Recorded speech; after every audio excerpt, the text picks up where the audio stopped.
ಪರಿಸರ ಸಂರಕ್ಷಣಾ ಕ್ಷೇತ್ರದಲ್ಲಿ ಹಲವಾರು ಸಾಧನೆಗಳನ್ನು ಮಾಡಿರುವಂತ ಹಾಗೂ ಜನತಾ ಪರಿಸರ ಶ್ರೇಷ್ಠ ರತ್ನ ಪ್ರಶಸ್ತಿಯನ್ನು ಪಡೆದಿರುವಂತ ಶ್ರೀ ಶಿವಮಲ್ಲು ಅವರು. ಸರ್ ನಮಸ್ಕಾರ. ನಮಸ್ಕಾರ. ಮೊದಲನೇದಾಗಿ ನಿಮ್ಗೆ ಕಂಗ್ರಾಚುಲೇಷನ್ಸ್, ಧನ್ಯವಾದಗಳು. ಈ ಅವಾರ್ಡ್ ಬಂದಿದೆ, ಏನ್ ಹೇಳಕ್ ಇಷ್ಟಪಡ್ತೀರಾ? ಬಹಳ ಸಂತೋಷ ಆಗ್ತಾ ಇದೆ. ಬಹುಶಃ ಪರಿಸರ ಇವತ್ತು ಇಷ್ಟು ಅಧೋಗತಿಗೆ ಹೋಗಿರತಕ್ಕಂಥ ಸಂದರ್ಭದಲ್ಲಿ ನಿಮ್ಮ ಯಾವ ಜನತಾ ನ್ಯೂಸ್ ಕನ್ನಡ ಚಾನೆಲ್ ಅವರು ಸೂಕ್ಷ್ಮ ರೀತಿಯಲ್ಲಿ ನನ್ನ ಹುಡುಕಿರ್ತಕ್ಕಂಥದ್ದು ಆಶ್ಚರ್ಯ ಆಗ್ತಾ ಇದೆ. ಸುಮಾರು ನಾನು 25 ವರ್ಷಗಳಿಂದ ನಮ್ಮ ಭಾರತೀಯ ಸಮಾಜ ಸೇವಾ ಟ್ರಸ್ಟ್ ವತಿಯಿಂದ ನಾವು 3800ಕ್ಕೂ ಹೆಚ್ಚು ಕಾರ್ಯಕ್ರಮಗಳನ್ನು ನಾವು ಮಾಡಿದ್ದೀವಿ.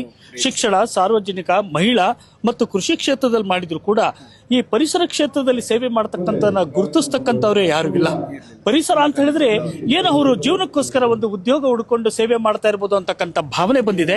ಹಾಗಿರ್ತಕ್ಕಂಥ ಪರಿಸ್ಥಿತಿಯಲ್ಲಿ ಎಷ್ಟು ಈ ವಿಶ್ವಮಟ್ಟಕ್ಕೆ ಹೋಗಿದೆ. ಇಂತಹ ಸಂದರ್ಭದಲ್ಲಿ ನೀವು ಈ ಗ್ಲೋಬಲ್ ವಾರ್ಮಿಂಗ್ ಆಗಿರೋದನ್ನು ವಿಶ್ವಕ್ಕೆ ಕಂಟಕವಾಗಿರತಕ್ಕಂಥ ನಿಟ್ಟಿನಲ್ಲಿ ನೀವು ಪರಿಸರ ಸೇವೆ ಮಾಡಿರ್ತಕ್ಕಂಥ ನನ್ನ ಗುರುತಿಸ್ತಿರ್ತಕ್ಕಂಥದ್ದು. ಮುಂದಿನ ದಿನಗಳಲ್ಲಿ ಪರಿಸರವನ್ನ ನಾಗರಿಕ ಸಜ್ಜನರು, ಆ ತಾಯಿ ತಂದೆಂದರು ಅವರವರ ಜಮೀನುಗಳನ್ನು ಉಳಿಸೋ ಮೂಲಕ, ಊರಿನ ಕೆರೆಕಟ್ಟೆಗಳನ್ನು ಉಳಿಸೋದ್ರ ಮೂಲಕ ಸಂರಕ್ಷಣೆಯನ್ನ ಮಾಡ್ಕೊಳ್ಳಿಲ್ಲ ಅಂದ್ರೆ ಭವಿಷ್ಯ ಇಲ್ಲ ಅನ್ನೋ ನಿಟ್ಟಿನಲ್ಲಿ ತಾವು ಜಾಗೃತಿ ಮೂಡಿಸತಕ್ಕಂಥ ಮನೋಭಾವ ನಿಮ್ಮಲ್ಲಿ ಇರೋದ್ರಿಂದ ನಮ್ಮನ್ನ ಆಯ್ಕೆ ಮಾಡಿದ್ದಾರೆ ಅಂತ ನಾನು ಭಾವಿಸ್ಕೊಂಡಿದ್ದೀನಿ. ಬಹುಶಃ ಇದುವರೆಗೂ ಕೂಡ 26 ವರ್ಷಗಳಲ್ಲಿ ಯಾವ ಚಾನೆಲ್ ಆಗಲಿ ಯಾರು ಕೂಡ ನಮ್ಮನ್ನ ಗುರುತಿಸಿ ಈ ರೀತಿಯ ಪ್ರಶಸ್ತಿಯನ್ನು ನಾವು ಕೊಟ್ಟೇ ಇಲ್ಲ. ಬಹುಶಃ ನನಗೆ ಆಶ್ಚರ್ಯ ಆಗ್ತದೆ. ಮುಂದಿನ ದಿನಗಳಲ್ಲಿ ನಿಮ್ಮ ಯಾವ ಜನತಾ ನ್ಯೂಸ್ ಕನ್ನಡ ಚಾನೆಲ್ ರಾಜ್ಯ, ರಾಷ್ಟ್ರ, ವಿಶ್ವಮಟ್ಟಕ್ಕೆ ಬೆಳೀಲಿ.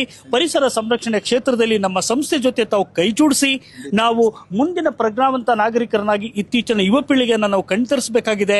ಅವರು ಭವಿಷ್ಯವನ್ನ ಕಾಪಾಡ್ಕೋಬೇಕಾದ್ರೆ ಪರಿಸರನ ಉಳಿಸಬೇಕು ಅನ್ನೋ ನಿಟ್ಟಿನಲ್ಲಿ ತಾವು ನಮ್ಮ ಜೊತೆ ಸಹಕರಿಸಬೇಕು. ಮತ್ತೆ ನಿಮ್ಮ ಚಾನೆಲ್ಲು 100 ವರ್ಷಗಳನ್ನ ಕಾಣಲಿ. ನಾಡಿನಲ್ಲಿ ಏನು ಒಂದು ತೊಂದರೆಗಳಾಗ್ತಾ ಇದೆಯೋ, ಲೋಪದೋಷಗಳಿದೆಯೋ ಅದನ್ನೆಲ್ಲ ಬದಿಗೊತ್ತಿ ಯಾವ ಬಡ ಜನರು ಮತ್ತೆ ಪರಿಸರ ಉದ್ಧಾರ ಆಗೋ ರೀತಿ ನಿಮ್ಮ ಚಾನೆಲ್ ಮಾಡಲಿ ಅಂತ ಹೇಳಿ ನಿಮ್ಮ ಚಾನೆಲ್ನ ಪ್ರತಿಯೊಬ್ಬರಿಗೂ ಕೂಡ ನಾನು ಅಭಿನಂದಿಸ್ತಾ ಇದ್ದೀನಿ. ಧನ್ಯವಾದಗಳು, ನಮಸ್ಕಾರ. ತುಂಬಾ ಚೆನ್ನಾಗಿ ಮಾತಾಡಿದ್ರಿ, ಧನ್ಯವಾದಗಳು ಸರ್. ಒನ್ಸ್ ಅಗೇನ್ ನಮ್ಮ ಕಡೆಯಿಂದ ನಿಮಗೆ ಕಂಗ್ರಾಚುಲೇಷನ್ಸ್. ಹೀಗೆ ನಿಮ್ಮ ಪರಿಸರ ಸಂರಕ್ಷಣಾ ಕ್ಷೇತ್ರದಲ್ಲಿ ನಿಮ್ಮ ಸಾಧನೆ ಇನ್ನೂ ಮೇಲಿನ ಮಟ್ಟಕ್ಕೆ ಹೋಗಲಿ ಅಂತ ನಾವು ಆಶಿಸ್ತೀವಿ. ಧನ್ಯವಾದಗಳು. ನಮಸ್ಕಾರ.